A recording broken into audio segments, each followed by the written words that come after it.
support. The maestro, please! Last record rundown of 2020, and on Christmas Day, no less. Which means a lot of you guys are probably going to watch this in the coming days, not actually the day it comes out. But you know, this'll be for the week of December 26th.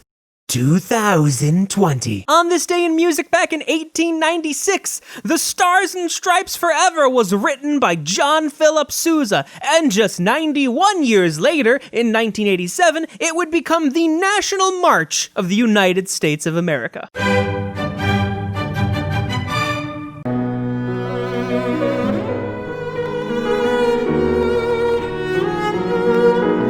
You know, after this year, we could really use some songs of comfort and hope. So to Kathryn, Stott, and Yo-Yo Ma, I say thank you. Don't mean a thing if it ain't got that swing. Well, as of the week of Christmas, in the top 25 jazz albums, 17 of them are Christmas albums. Singing, I love rock and roll! As long as you follow,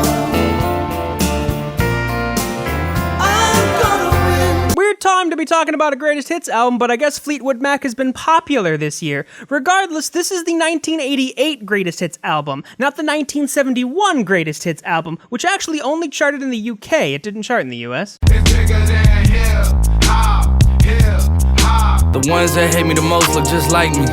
You tell me what that means. Make a slick comment and see what that brings. I seen it go down, we can... After 6 mixtapes and 2 EPs, we finally get the debut studio album of Jack Harlow. And yes, for those who really enjoyed What's Poppin' off of his EP Sweet Action, it is also on this album, given it's not listed as a single. Yeah, and she see me, she knows this. Yeah, and she screaming, she knows this. Yeah. The long-awaited and final installment of Kid Cudi's Man on the Moon series, and I must certainly tell y'all, this did not disappoint. We only talked about 19 EDM albums this year, one of which was old and recharted, and 3 more were remix albums. So in terms of just new EDM music, we really only talked about 15. And now I need some help from the maestro, please! The ones that hate me the most look just like me. You tell me what that means. Make a slick comment and see what that brings. I seen it go down, we can... So yes, like I said, What's Poppin' from Sweet Action is on here as well, but there's also the What's Poppin' remix, which features DaBaby, Tory Lanez, and Lil Wayne on here as well. The snow's coming down. I'm watching it fall. I can't be mad at this. It's literally Christmas. This is the most appropriate time to be mentioning this album. and when I felt like I was an old cardigan under someone's bed. There is a big reason this album is back up here, and it actually has nothing to do with this album, but it has to do with the album that's currently at number 1. Yeah, and she see me, she knows this. Yeah, and she screaming, she knows this. Yeah. This album is such a big deal that the intro track for this album, Beautiful Trip, has now set the record for the shortest song to ever chart on the Hot 100 at 37 seconds. This pain wouldn't be for evermore.